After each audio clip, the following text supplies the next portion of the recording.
Hello everyone. हाँ जी बेटे, कैसे हो आप सब? हाँ जी बेटे, today we are going to start chapter number 8 trigonometry and it's a introduction part of formulas. ठीक है बच्चे। हाँ जी, इसमें सबसे पहले हम बात करेंगे ट्रिग्नोमेट्रिक रेशोज़ की। ठीक है, ट्रिग्नोमेट्रिक रेशोज़ 6 रेशोज़ होती हैं ये, है ना। तो उसमें जो हमने स्टार्ट करना है, तो ये आप एक फॉर्मेट देखो। इसमें क्या है, ये साइन, इसको बोलते हैं theta, sine theta, cos theta, tan theta, cot theta, sec theta और कोसेक थीटा। ये हमने क्या फॉर्मूला बनाया है? पंडित बद्री प्रसाद हर हर बोले, पंडित बद्री प्रसाद हर हर बोले। ठीक है बेटे। अब ये क्या है कि अगर हमने साइन थीटा देखना है तो हम क्या चेक करेंगे? पी अपॉन एच, यानी कि साइन थीटा किसके इक्वल आएगा? पी अपॉन एच के। कॉस थीटा किसके इक्वल आएगा? B upon H. और tan theta P upon B. फिर हमने कॉट चेक करना है, कॉट थीटा किसके इक्वल आएगा? बी अपॉन पी, ये टेन का ऑपोजिट है। Sec theta H upon B, cos का ऑपोजिट है। और cosec theta H upon P. जब हम ऊपर वाली रेशोज देखेंगे तो यहाँ से स्टार्ट करेंगे, और जब हम नीचे वाली रेशोज देखेंगे तो यहाँ से स्टार्ट करेंगे। अब ये क्या है? पंडित बद्री प्रसाद हर हर बोले। पी यानी परपेंडिकुलर, बी यानी कि बेस, एच यानी कि हाइपोटेन्यूज। ठीक है बेटे। अब ये हाइपोटेन्यूज किस में आएगा? राइट एंगल ट्राइंगल में आएगा। ये राइट एंगल ट्राइंगल, ये राइट एंगल ट्राइंगल है। यहाँ पे हमारा 90 डिग्री का एंगल बनता है, यहाँ पे हमारा 90 का एंगल बनता है। ये हमारा बेस है, ये परपेंडिकुलर है जो वर्टिकल लाइन होती है, और जो स्लांट लाइन होती है वो क्या है? हाइपोटेन्यूज। और जो ये है हॉरिजॉन्टल लाइन, ये हमारी क्या होता है? बेस। और यहाँ पे जो थीटे आएंगे वो एंगल कहाँ पे आएंगे? या यहाँ पे आएगा ए के ऊपर, या आएगा सी के ऊपर। तो अब जैसे ये है हमारा फर्स्ट, अब साइन थीटा हमने पता करना है। तो साइन थीटा हम ये इसमें फॉर्मूले में देखेंगे, sine theta P upon H. तो यहाँ पे पी क्या है? पी है ए बी, और एच क्या है? हाइपोटेन्यूज क्या है? ए सी। ठीक है बेटे। As it is cos theta क्या देखेंगे? B upon H. तो बेस क्या है यहाँ पे? बी सी, और एच क्या है यहाँ पे? ए सी। ठीक है, ऐसे ही सारे हम देखेंगे। अब यहाँ पे टेन थीटा क्या होता है? P upon B. तो पी क्या है? परपेंडिकुलर ए बी, और बी सी क्या है? Base. As it is cot theta होता है B upon P, base upon perpendicular. तो बेस क्या है? बी सी, और परपेंडिकुलर क्या है? A B. ठीक है। फिर same as it is sec theta equal to H upon B, A C upon B C, cosec theta H upon P, और ए सी अपॉन ए बी। ठीक है। ये तो जस्ट बेटे तब यूज होंगे जब यहाँ पे थीटा आ गया, है ना। फॉर्मूला यही बनता है। बट एक चीज और होती है इसमें, क्या कि अगर फॉर्मूले की जगह, जैसे यहाँ पे मैंने लिखा है साइन थीटा, लेकिन यहाँ पे क्या आ गया? साइन ए। यहाँ पे आ गया कॉस थीटा, यहाँ पे आ गया cos A, sign C, cos C, ten ए, है ना, टेन सी। ये अब ये क्या होता है कि अगर तो थीटा है, अगर तो थीटा आ रहा है फिर तो ठीक है। अगर थीटे की जगह कुछ और आ रहा है, यानी कि देखो साइन के साथ थीटा अगर आ रहा है तो साइन थीटा भी आ सकता है, साइन ए भी आ सकता है, ये भी थीटा है। साइन ए अपॉन 2 भी आ सकता है, ये भी क्या है? थीटा। ठीक है। और अगर कोई एंगल आ गया साइन 30 डिग्री, तो ये भी क्या है? थीटा। ठीक है जी। अगर कोई एंगल आ गया तो ये भी क्या है? थीटा। यानी कि ये साइन थीटा, साइन ए अपॉन 2, साइन 30, ये सारे थीटे ही हैं। अब जो ये साइन है, थीटे के बिना साइन की कोई वैल्यू नहीं है। यानी कि अगर मैं कर दूं साइन थीटा, यानी कि अगर मैं लिख दूं साइन मल्टीप्लाई थीटा, ऐसा कभी नहीं हो सकता। अकेला साइन, ये कोई भी जो 6 रेशो है, ये कभी भी अकेले नहीं आ सकते। यानी कि इनके साथ cos theta, sine theta, tan theta, कुछ ना कुछ इनके साथ लगा होएगा, और वो थीटे की फॉर्म में होएगा। ये अकेले नहीं हो सकते। और ये साइन क्या है? एब्रीविएशन है। साइन किससे बना है? इससे, साइन से। तो ये साइन की एब्रीविएशन है साइन। एज इट इज जो है कॉस है, कॉस जो जैसे कॉस थीटा लिख रहे हैं हम, तो कॉस थीटा उसके साथ ही आएगा हमेशा। ये थीटे साथ में चलेंगे, चाहे थीटा किसी भी फॉर्म में हो। ये अकेले नहीं आ सकते, ना साइन, ना कॉस, ना टैन, कोई भी नहीं। जो 6 रेशो हैं, 6 में से कोई भी नहीं आ सकता अकेला। ठीक है। अब मैंने क्या चेंज किया है, ये देखो इसमें इधर, कि यहाँ पे है साइन थीटा, लेकिन यहाँ पे मैंने लिख दिया साइन ए, तो इसमें फॉर्मूला वही है पी अपॉन एच, लेकिन ये साइड चेंज हो जाएगी। साइड कौन सी चेंज होएगी? साइड ये देखो, जो ये परपेंडिकुलर और ये बेस लाइन है, हाइपोटेन्यूज नहीं, सिर्फ परपेंडिकुलर और बेस, ये शफल हो जाएंगे। बस ये आप ध्यान में रखना। अगर साइन ए आ गया, जैसे मैंने लिखा है ये साइन ए, तो फॉर्मूला वही है पी अपॉन एच, लेकिन यहाँ पे देखो पी क्या बन रहा है, ए बी बन रहा है, लेकिन यहाँ पे मैंने पी क्या लिखा है, बी सी, यानी कि साइन ए, तो ये ए वाली लाइन क्या बन जाएगी, आपकी बेस लाइन बन जाएगी। बस आप ये चेंज कर समझ लो, ये बेस बन जाएगा और सामने वाला परपेंडिकुलर। अगर साइन सी आ गया तो ये बेस लाइन बन जाएगी, ये परपेंडिकुलर। ऐसे ही अगर कॉस है, अगर कॉस ए आ गया तो ये बेस है, ये परपेंडिकुलर। अगर कॉस सी है तो ये बेस है, ये perpendicular. Same as it is tan, अगर टेन ए आ गया तो ये बेस है, ये परपेंडिकुलर। अगर टेन सी आ गया तो ये बेस है, ये परपेंडिकुलर। मतलब हाइपोटेन्यूज चेंज नहीं होएगा, सिर्फ परपेंडिकुलर और बेस चेंज हो जाएंगे।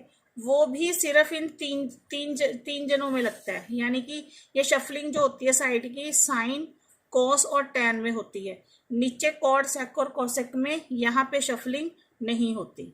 ये आप बात का ध्यान रखना। सिर्फ जब साइन, कॉस और टैन, इनकी जगह अगर ए बी सी कुछ भी आ रहा है तो ये साइड की शफलिंग होती है, अदरवाइज नहीं होती। अब जैसे मैंने लिखा है साइन ए, तो साइन ए यहाँ पे है तो ये बेस लाइन बन गई। तो sine A P upon H होता है, तो पी क्या बनेगा, ये बनेगा, क्योंकि अगर ये बेस है तो ये परपेंडिकुलर हो गया। तो अब बी सी आ गया, एच तो वही सेम रहेगा। अब साइन सी आ गया, साइन सी है तो ये बेस है, ये परपेंडिकुलर, तो ए बी अपॉन ए सी आ गया। ठीक है, एज इट इज ही cos A B upon H. अब कॉस ए है ना, कॉस ए, तो ये क्या आ जाएगा, ए है ना, तो ये बेस हो गया, ये परपेंडिकुलर। बी अपॉन एच यानी कि बेस ये है ए बी और एच ए सी है। अगर कॉस सी होएगा तो ये बेस हो जाएगा। ठीक है, ऐसे ही टैन ए होएगा तो ये बेस हो जाएगा, टैन सी होएगा तो ये बेस हो जाएगा। ठीक है, ऐसे ही हमने बेटे ये लिखी है। ठीक है, साइन सी ये आ गया। अब cos A B upon H, A B upon A C हो गया। जहां पे वो है ए, यानी कि नाम आ रहा है एंगल का, वही लाइन बेस लाइन बन जाएगी। बस आप इसका ध्यान रखना। लेकिन ये मैं बोला कि ये शफलिंग सिर्फ साइन, कॉस और टैन में होती है और किसी में नहीं होती। ठीक है बेटे, और जो यहाँ पे एंगल आते हैं, यहाँ पे तो 90 होता है, जो थीटे आएंगे यहाँ और यहाँ पे आएगा हमेशा। यहाँ पे कोई एंगल नहीं होएगा, साइन बी सी नहीं हो सकता। जहाँ पे 90 है वहां पे कोई नाम नहीं होएगा, या तो इस कॉर्नर पे होएगा थीटा या इस कॉर्नर पे होएगा। ठीक है जी बेटे। हाँ जी, नेक्स्ट है बेटे table for recalling different values of trigonometric ratio. अब ये टेबल बनाना है, चार्ट वैल्यू बनानी है। ठीक है, अब इसको भी आपको बनाना आना चाहिए। ठीक है, हाँ जी, देखो जी, ये हमारा है चार्ट। ये हमेशा आप जैसे मैं बता रही हूँ आप ऐसे ही बनाना। यहाँ पे आ गया थीटा। ठीक है, ये सारे कितने थीटे, 0 डिग्री, 30 डिग्री, 45, 60, 90, ये आप याद ही कर लो। यहाँ पे साइन, कॉस, आप हमेशा ऐसे ही रखना, साइन के साथ कॉस, फिर टैन के साथ कॉट, और लास्ट एंड में करना सेक के साथ कोसेक। सेक और कोसेक को इकट्ठा करना। ठीक है, sign, cos, tan, cot, sec, cosec. ठीक है, अब इसकी वैल्यूज कैसे पता चलेंगी। अब जैसे साइन थीटा है, साइन की वैल्यूज कैसे आएगी। सबसे पहली वैल्यू आपने कैसे करनी है, ये 5 एंगल्स हैं, 1 2 3 4 5 है ना, तो आपने 5 टाइम्स ये लिख लेना है। 0/4, 1/4, 2/4, 3/4, 4/4, सबको रूट में लिख लेना है। 0/4, 1/4, 2/4, 3/4 और 4/4। अब इनके रूट्स ओपन करने हैं। अब 0/4 को 0 का 4 के साथ डिवाइड करेंगे, 0 इसका रूट ओपन आके क्या आएगा, 0। 1/4 का अगर हम करेंगे तो 1 यहाँ पे 1 का रूट तो खुल जाएगा 1, और 4 का रूट खुल के कितना आ गया, 2। ठीक है, ये 1/2 आ गया। अब इसका 2/4 का रूट देखो, 2 की 2 1 ज़ा 2, 2 2 ज़ा 4, 1/2। अब 1 का रूट तो ओपन हो जाता है, 1 आ गया, लेकिन 2 का रूट ओपन नहीं होएगा तो रूट 2 आ गया।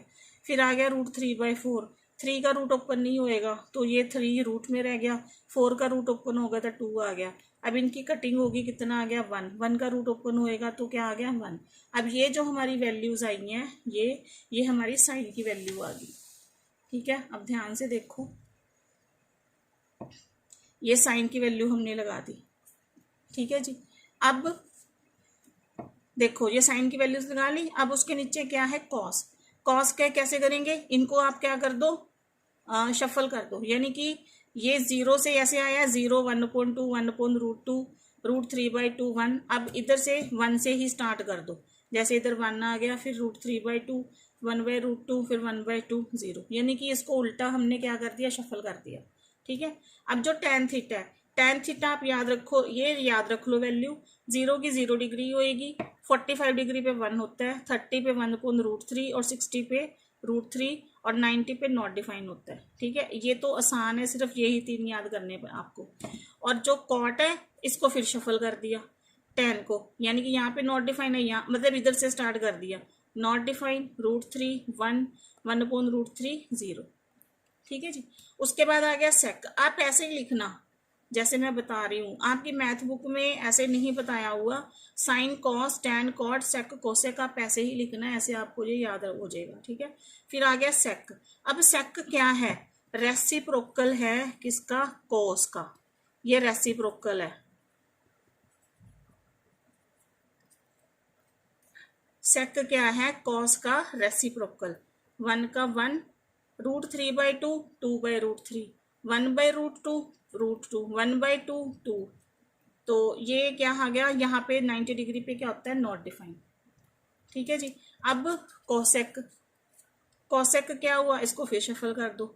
ये नॉट डिफाइन, ये 2 आ गया, ये √2 आ गया, ये 2/√3 आ गया, ये 1 आ गया। ठीक है। ये चार्ट वैल्यू है बेटे, ये आपको क्योंकि आगे होएंगी स्टार्ट। ठीक है। और ये जो सारे फॉर्मूले हैं आपको अच्छे तरह से, सबसे पहले तो ट्रिग्नोमेट्री के आपको फॉर्मूले याद होने चाहिए, ये याद होना चाहिए, तभी आप ये चैप्टर कर सकते हो। ठीक है। हाँ जी बेटे, नेक्स्ट जो सेक्शन है फॉर्मूलाज का, ये देखो आप ध्यान रखो इसका।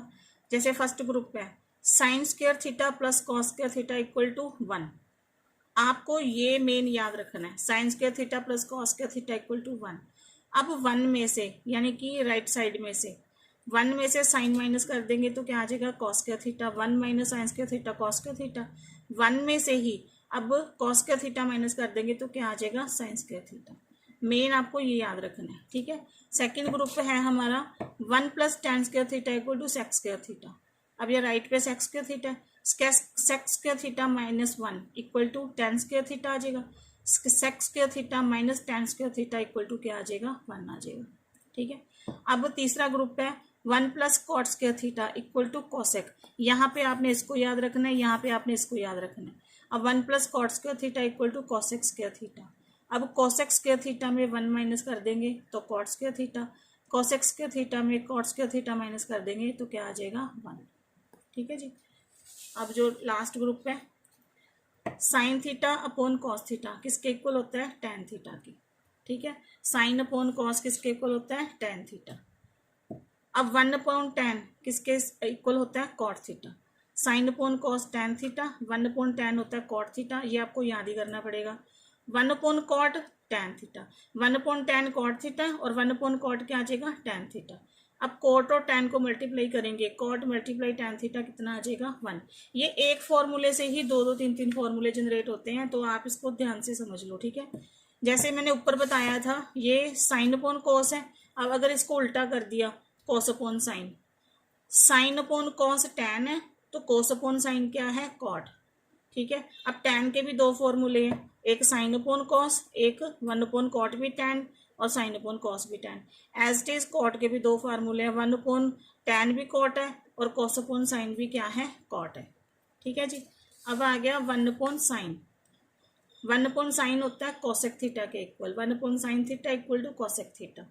अब 1 अपॉन कोसेक कर दो तो क्या आ जाएगा, साइन थीटा। ठीक है। फिर इन दोनों को क्रॉस मल्टीप्लाई कर दोगे, cosec theta multiply sine theta क्या आ जाएगा, 1। ठीक है। अब आ गया last 1 upon cos theta, 1 upon cos theta equal to sec theta. अब 1 upon sec theta equal to क्या आ जाएगा, cos theta. Sec into cos क्या बनाएगा, 1। ठीक है बेटे। अब ये सारे हो गए फॉर्मूले। बस अब आपने एक चीज, 2 3 चीजों का ध्यान रखना है। जैसे मैं इसको क्या बोल रही हूं, sine, sine theta. Sine theta sine theta के बगैर नहीं आएगा कभी भी, ना ही साइन, ना ही कॉस, ना ही टैन, ठीक है, ना ही कॉट, ना ही सेक और ना ही कॉसेक थीटा, ये इनके साथ ही हैं। अगर कोई आपको बोले कि साइन इंटू थीटा तब बनता है साइन थीटा, तो ये मेथड रॉन्ग है। ना ही कॉस बनेगा ऐसे, ना ही टैन बनेगा, ना ही कॉट, ना ही सेक, ना ही कॉसेक, यानी कि ये अकेले नहीं आ सकते, ये हमेशा थीटा इनके साथ होएगा।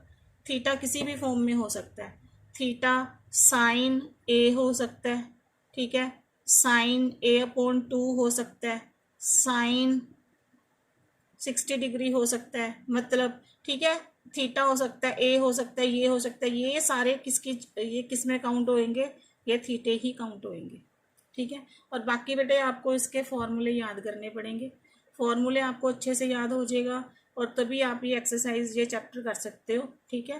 अभी इस वीडियो में मैं जस्ट आपको फॉर्मूले डिस्कस किए हैं, जस्ट एक इंट्रोडक्शन दी है, मतलब ये हाफ इंट्रोडक्शन है। अब नेक्स्ट वीडियो में इसका कॉन्सेप्ट मैं प्रॉपर समझाऊंगी, ठीक है। और उससे पहले प्लीज़ आप मेरे चैनल को लाइक, सब्सक्राइब और शेयर करो, और मेरे को कमेंट बॉक्स में कमेंट करो बच्चे प्लीज़, कि मेरे को ताकि पता चले अगर आप मेरी वीडियोस देख रहे हो कि अगर आपको कुछ इम्प्रूवमेंट की नीड है मेरे को, तो वो मैं कर पाऊँ, ठीक है बेटे। अब इसकी एक्सरसाइज हम नेक्स्ट वीडियो में करेंगे स्टार्ट, तब तक के लिए बाय बाय।